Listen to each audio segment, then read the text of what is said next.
tangan yang meriah.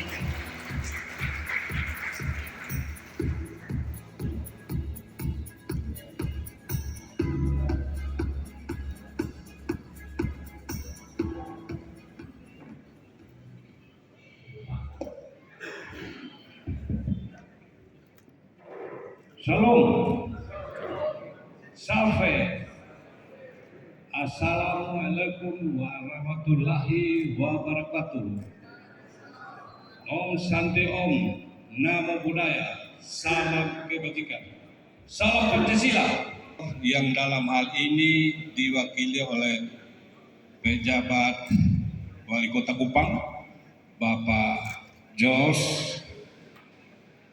dan yang saya hormati Bapak Ketua Umum PSFTI Pusat, Bapak Willianto Tanda, yang saya hormati Ketua Dewan Kehormatan PSMTI NTT, Bapak Beni Litaloni, dan juga tidak lupa teman-teman Wakil Ketua Umum dan Ibu, dan juga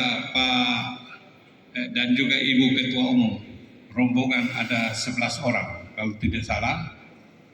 Juga yang saya hormati Ketua Dewan Pembina Pak Edi, juga Pak Herman Wijaya sebagai wakilnya, dan yang saya kasihi ketua-ketua kabupaten mulai dari Daratan Timur, Timur Tengah Selatan, Pak Robert Tan, juga Kota Kupang yang dalam hal ini diwakili oleh sekretaris karena ketuanya berhalangan, istrinya ada sakit. Juga yang saya hormati ketua dari Alor, Pak Ferdi, ketua Sumba Timur, Pak Stef, Ketua Sumba Barat Pak Leo, dan Ketua Harian Sumba Barat Pak Ayung, juga Ketua Sumba Timur Pak Erwin, dan semua pengurus PSMTI NTT, juga hadirin yang saya hormati. Tidak lupa juga saya hormati Ketua Inti NTT Pak Teo Widodo dan teman-teman. Juga yang saya hormati Ketua HK Pak Yano Lemanta dan teman-teman. Dan saya karena hari ini pas kita memasuki Musprov keempat PSMD Nusa Tenggara Timur yang diawali dengan welcome dinner.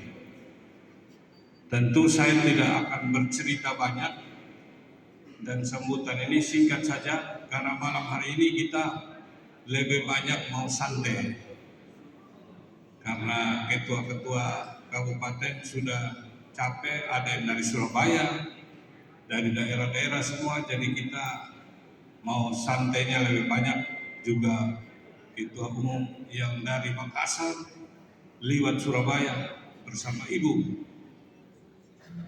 Saya dalam hal ini mengucapkan limpah terima kasih kepada Pak Gubernur yang dalam hal ini sudah memberikan kita pakai gedung ini, juga Pak Pejabat Wali Kota yang juga sudah memberikan izin kita beracara di Kota Kupang.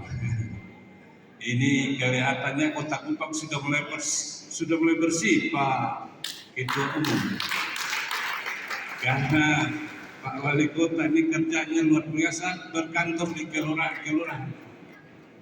Jadi memang kita perlu mendukung programnya, termasuk juga program gubernur yaitu kebersihan. Sejak beliau umum, waktu saya masuk kantor gubernur terus terang, itu toilet WC itu air lancar dan bersih, tidak seperti sebelumnya.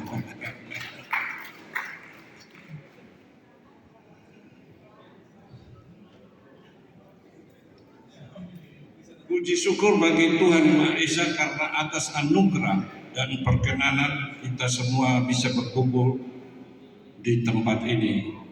Sungguh sangat bangga dan bahagia kami menyambut Bapak Ibu yang terkasih dan kami hormati sehingga kita bisa bersama-sama berada di Kota Kupang untuk menghadiri rangkaian acara Musprov keempat BSMT NTT dari tanggal 25 sampai 26 September 2022. Peran serta dan sumbangsi yang sangat besar dari semua pengurus selama beberapa tahun ini yang telah memberikan bakti, waktu, tenaga, dana, serta usaha bagi masyarakat Nusa Tenggara Timur lewat berbagai macam kegiatan-kegiatan sosial yang tentunya sangat bermanfaat. Kiranya hal ini akan menjadi catatan dan sejarah penting yang tidak akan pernah terlupakan bahwa suku Tionghoa menghargai segala kemajemukan serta peduli terhadap masyarakat di NTT bahkan di Indonesia.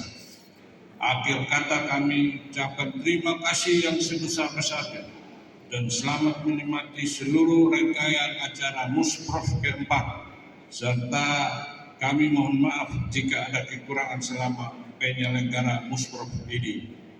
Terima kasih, Tuhan memberkati kita semua. PSMT Jaya. PSMTI Jaya. PSMTI Jaya. Terima kasih.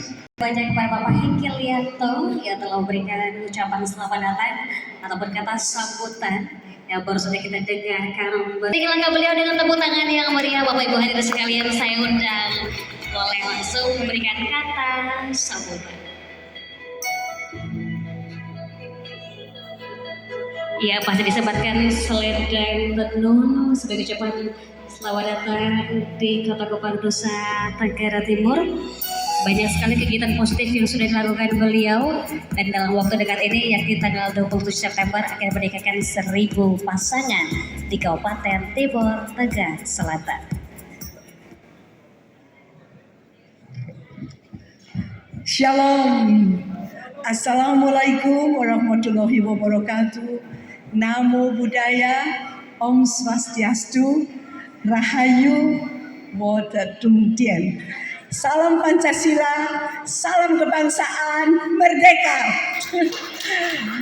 Saya sungguh-sungguh berterima kasih kepada Tuhan untuk kehormatan yang tidak saya duga bahwa di dalam acara yang sedemikian luar biasanya saya diberi kesempatan untuk memberikan sedikit kata-kata sambutan, dan saya pertama-tama berterima kasih kepada Tuhan dan kepada panitia dan kepada seluruh Bapak Ibu di sini yang saya hormati dan saya hargai.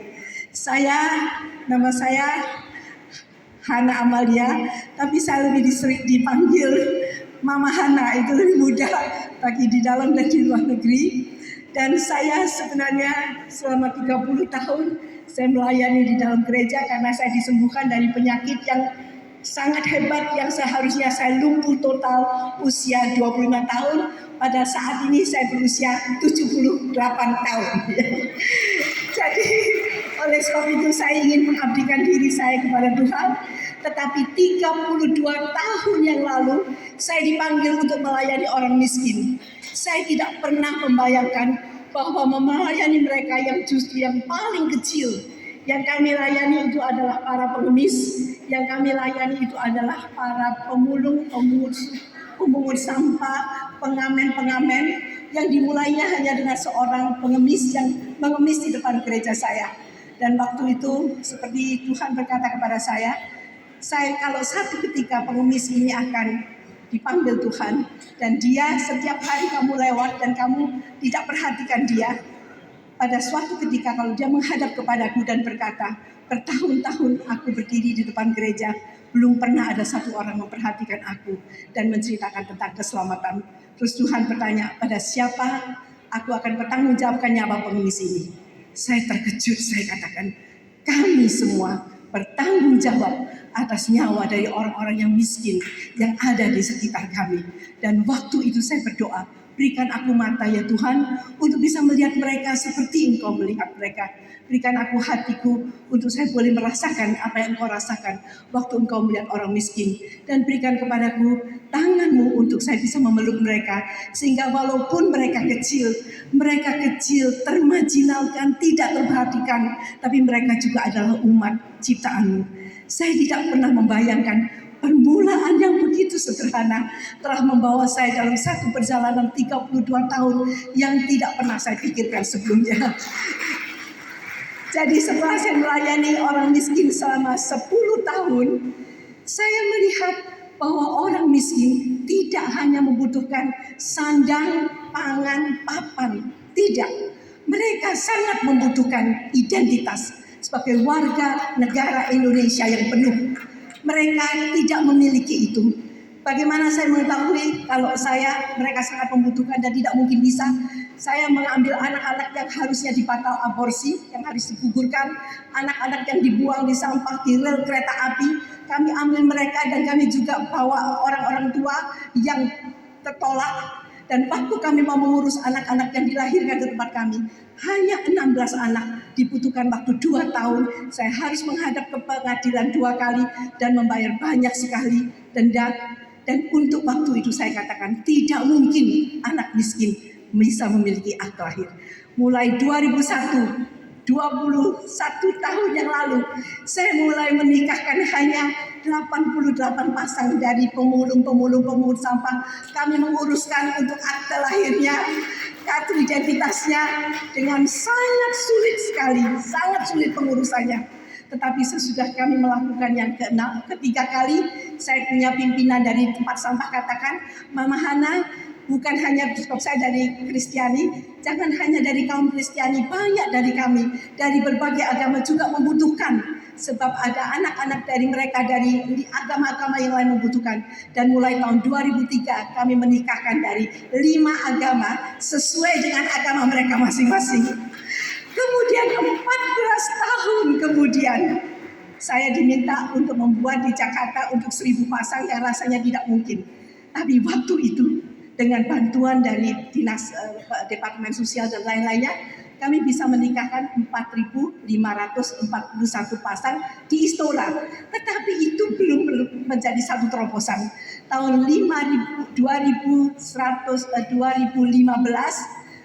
Tuhan telah memberi saya satu kemurahan untuk bisa mengintegrasikan nikah massal dan akte lahir di kegiatan dari pemerintah yang namanya Hari Kesetiakawanan Sosial Nasional. Saya bekerja sama dengan Departemen Sosial, bekerja sama dengan militer, dan bersama dengan banyak sekali dengan pengusaha. Di sini juga ada pengusaha, ada beberapa pengusaha yang di sini juga pernah membantu. Dan waktu itu ternyata dampaknya luar biasa. Selesai itu Menteri Sosial memanggil saya dan mengatakan, Ibu Hana, jangan membuat hanya di Jakarta, Surabaya, bikin untuk seluruh Indonesia. Dan tahun itu yang tidak pernah saya pikirkan, saya diberi panggung nasional dan MIK nasional. Saya dijadikan ketua panitia HKSN nasional untuk Kupang, Bapak, jadi di Kupang. Jadi saya berada di tempat ini pada saat itu. Waktu itu saya tunjukkan kepada Ibu Menteri, ada tulisan dari Australia mengatakan the million missing of Indonesian children. 52 juta anak Indonesia tidak punya akte lahir. 90 juta orang dewasa tidak punya KTP. Kalau nanti terjadi bonus demografi, apa yang terjadi dengan anak-anak kita yang sudah menjadi dewasa, yang tidak punya identitas apa-apa? Mereka ada, tapi mereka tidak ada karena mereka tidak punya hak untuk mendapatkan akses apa-apa, untuk mendapatkan fasilitas dari pemerintah. Kemudian pertanyaan dari Ibu Kofifa waktu itu mungkin diadakan di depan ini, saya masih ingat tadi saya masuk, pestanya diadakan di sana, saya bertemu dengan Bapak ada di sini mungkin. Waktu di sana Ibu Kofifa tanya kepada saya, Ibu Hana perlu apa? Langsung saya jawab, saya perlu 5 menteri untuk menandatangani MOU untuk membuat percepatan akte lahir.